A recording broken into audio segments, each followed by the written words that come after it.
শুরুতেই আমাদের নজর রাখতে হবে, বিগত দিনগুলোতে আমরা দেখেছি এই 3 মেট্রো লাইন উদ্বোধন হওয়ার পর থেকে কিভাবে মেট্রো দুর্ভোগ, কিভাবে হয়রানির শিকার হতে হয় যাত্রীদের। মেট্রোর গ্রিন লাইনে আজও চূড়ান্ত দুর্ভোগ। কেন জানেন? তার কারণ 1 ঘন্টা বন্ধ হাওড়া শিয়ালদা মেট্রো। দেখুন আগে ছবিটা, দেখুন দুর্ভোগ কি অবস্থা।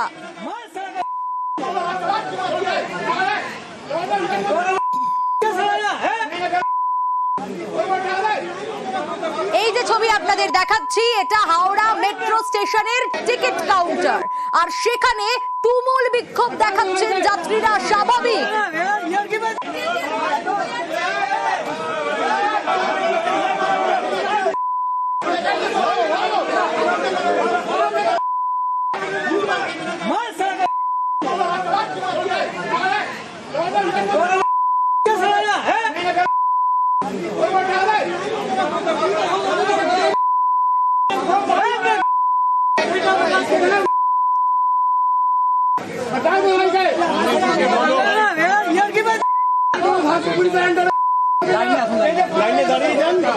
যে ছবি আপনাদের দেখাচ্ছি দুর্ভোগ, আর সেই দুর্ভোগে মেজাজ হারালেন যাত্রীরা। হাওড়া মেট্রো স্টেশনের টিকিট কাউন্টারের সামনের ছবি আপনারা দেখছেন।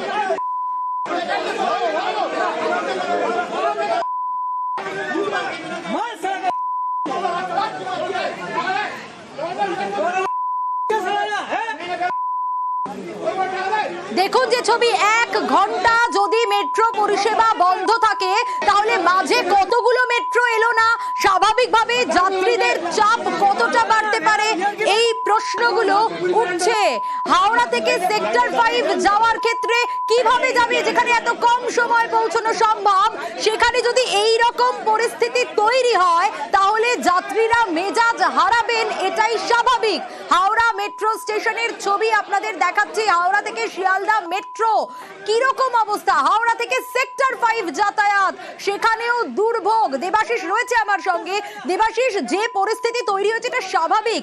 1 ঘন্টা যদি মেট্রো না থাকে তাহলে কি পরিমাণ যাত্রী চাপ হবে, এই রকম অবস্থা কেন হলো? দেখো, অবশ্যই এই ঘটনা কিন্তু বিস্ফোরিত, তার কারণ মানুষের যে ক্ষোভ তা কিন্তু উঠে আসছে। কারণ কয়েকদিন আগে থেকেই শুরু হওয়ায় মেট্রো মানুষ অনেক সুযোগ সুবিধা পাচ্ছিল, হঠাৎ করেই সেটা থমকে যাওয়া কিন্তু মানুষের কাছে একটা বড় সমস্যা। তার কারণ যেখানে বাস পরিষেবা থেকে শুরু করে অন্যান্য পরিষেবা আজকে কার্যত বিশ্বকর্মা পুজো সেখানে অনেকটাই কম, সেখানে দাঁড়িয়ে আজকে অর্থাৎ অন্যান্য দিন যদি বা অফিস টাইম যদি ছুটি না থাকতো সেক্ষেত্রে আরো বড় সমস্যা হতো। তবে এখনো পর্যন্ত সেই বিক্ষোভ বা মানুষের মধ্যে ক্ষোভ সেটা রয়েছে। আমি তোমাকে বলি, এই ছবি কিন্তু হাওড়া ময়দান মেট্রো স্টেশনের ছবি, যেখানে কিন্তু কার্যত মানুষ ঘন্টার পর ঘন্টা দাঁড়িয়ে, যারা সল্টলেকের জন্য টিকিট কেটেছিল তারা দাবি করছে যে দ্রুত ট্রেন চালাতে হবে অথবা তাদের টাকা ফেরত, এবং তা নিয়েই কিন্তু বচসা বারবার করে মেট্রো কর্মীদের সঙ্গে বচসা হচ্ছে। সেখানে আরপিএফ রয়েছে এবং হাওড়া থানার পুলিশ সেখানে কিন্তু রয়েছে, কিন্তু কার্যত বাঁধ ভাঙা বিক্ষোভ চলছে এই যাত্রীদের। তাদের একটাই দাবি, টাকা ফেরত দিতে হবে, এবং সবচেয়ে বড় বিষয় হচ্ছে দ্রুত মেট্রো পরিষেবা চালু করতে হবে। তার কারণ তাদের হাতে আর কোনো নতুন অপশন নেই, তারা দীর্ঘক্ষণ দাঁড়িয়ে রয়েছে ট্রেনের অপেক্ষায়। সবচেয়ে বড় বিষয় হচ্ছে রেলের তরফ থেকে, মেট্রোর তরফ থেকে কোনো অ্যানাউন্সমেন্ট, সাধারণ অ্যানাউন্সমেন্ট পর্যন্ত করা হচ্ছে না কতক্ষণে মেট্রো চালু হতে পারে। স্বাভাবিক কখন হবে সেটাও তো কিছু বোঝা যাচ্ছে না, তাহলে অ্যানাউন্সমেন্ট কেন করা হচ্ছে না, এই প্রশ্ন তো উঠবে। অবশ্যই প্রশ্নটা সেখানেই, সাধারণ মানুষের দাবি যে তারা দীর্ঘক্ষণ দাঁড়িয়ে রয়েছে, তারা আদৌ ট্রেন পাবে, ট্রেন চলবে কিনা তা নিয়ে পরিষ্কার কোনো বক্তব্য পেশ করছে না। শুধুমাত্র অ্যানাউন্সমেন্ট করা হচ্ছে যান্ত্রিক ত্রুটির কারণে হাওড়া থেকে প্ল্যানেট পর্যন্ত শুধু মেট্রো যাবে, তারপর থেকে শিয়ালদা পর্যন্ত মেট্রো যাবে, এবং তারপর থেকে মেট্রো যাবে না। অর্থাৎ সেক্টর 5 থেকে শুরু করে বিভিন্ন স্টেশনে পৌঁছতে সাধারণ মানুষ যারা সকাল থেকে এখানে হাওড়া ময়দানে এসে টিকিট কেটেছিলেন তারা দাবি করছেন নির্দিষ্ট কারণ এবং নির্দিষ্টভাবে জানাতে হবে কতক্ষণে মেট্রো চালু হবে। এবং সবচেয়ে বড় বিষয় হচ্ছে, দেবাশিস আসবো তোমার কাছে, একটু সঙ্গে থাকো, ঠিক এই জায়গা থেকেই আসবো। একটু যে দুর্ভোগের ছবিটা, যাত্রীদের ক্ষোভ চরমে মেট্রো বন্ধ থাকায়, আর এটা স্বাভাবিক। দেখুন ছবিটা, যদিও 17 সেপ্টেম্বর বিশ্বকর্মা পুজো ছুটির দিন, তাও যাত্রীদের প্রেসার রয়েছে। এটা যদি অন্য দিন হতো তাহলে আরো খারাপ পরিস্থিতি তৈরি হতো। দেখুন ছবিটা।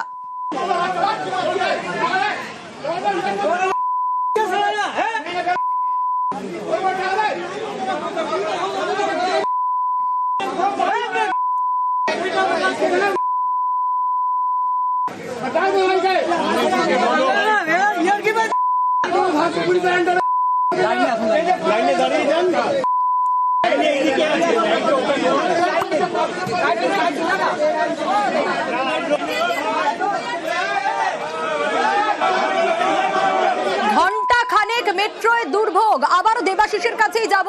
দেবাশিস, কখন পরিষেবা চালু হবে ঠিক নেই, মানে যান্ত্রিক ত্রুটির কথা ঘোষণা করেই কি দায় ঝেড়ে ফেলা যায়? একেবারে দেখো, এই দায়কে ঝেড়ে ফেলা যায় না তা নিয়ে কিন্তু বারবার সাধারণ যাত্রীরা তারা কিন্তু বারবার করে বলছে, তার কারণ এত বড় একটা পরিষেবা যেখানে সামান্য ত্রুটি, ভুল ত্রুটি থাকতেই পারে, সাধারণ দাবি ত্রুটি থাকতেই পারে, সমস্যা হতেই পারে। সেক্ষেত্রে নির্দিষ্ট অ্যানাউন্সমেন্ট বা নির্দিষ্ট বার্তা মেট্রোর তরফ থেকে দিলে তারা কিন্তু ইতিমধ্যেই তাদের গন্তব্যস্থলে পৌঁছানোর অন্য রাস্তা দেখতো। সে রাস্তা না দেখিয়ে কার্যত মানে ট্রেন ছাড়ার অপেক্ষায় দীর্ঘক্ষণ, প্রায় 1.5 ঘন্টা 2 ঘন্টা হয়ে গেল তারা অপেক্ষা করছে।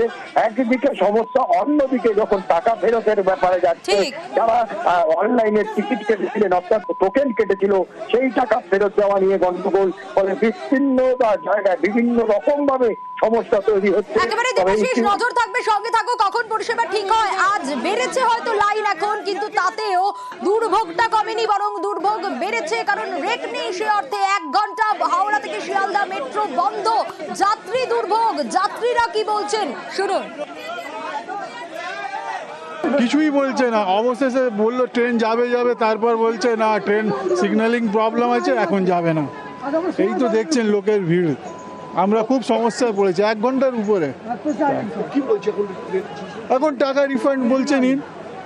আমরা মানে ওরা কোনো যদি কোনো প্যাসেঞ্জার ভুল করলে তখন 500 টাকা ফাইন, এখন এদেরকে ফাইন করবে। কেন চলছে না মেট্রো? সে তো কিছু বলছেও না, কি করে বুঝবো? হ্যাঁ, কার্ডও তো আনলক করা যাচ্ছে না, বলছে নাকি হবে না। আর তো কি করবো তাহলে, বেরোতেও পাচ্ছি না ওই জন্য।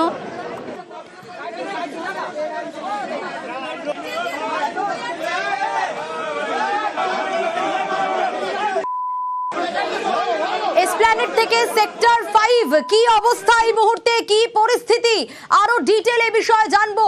সুস্মিতা রয়েছে আমার সঙ্গে। সুস্মিতা, এসপ্ল্যানেড থেকে সেক্টর 5 কি অবস্থা এই মুহূর্তে?